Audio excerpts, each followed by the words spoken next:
première particularité, les 51 conseillers qui siègent à l'Assemblée territoriale de Corse sont élus au scrutin proportionnel. Ce sont eux qui ont mené les négociations avec Lionel Jospin lors des accords dits de Matignon.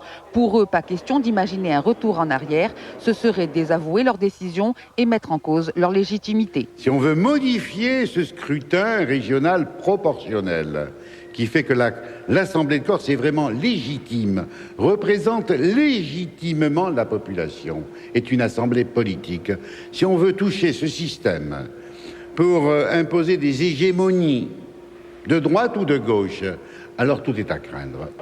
La position des nationalistes est connue, elle n'a pas varié. Pour eux, le problème corse est politique, il lui faut donc une solution spécifique. Enserrer la Corse dans un mouvement général et uniforme de décentralisation n'est pas suffisant.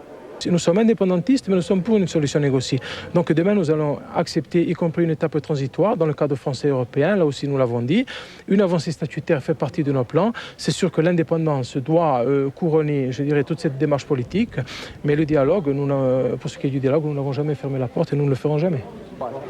Un dialogue que Nicolas Sarkozy entame directement sur l'île, où pendant 48 heures, il recevra chacune des formations politiques, nationalistes compris.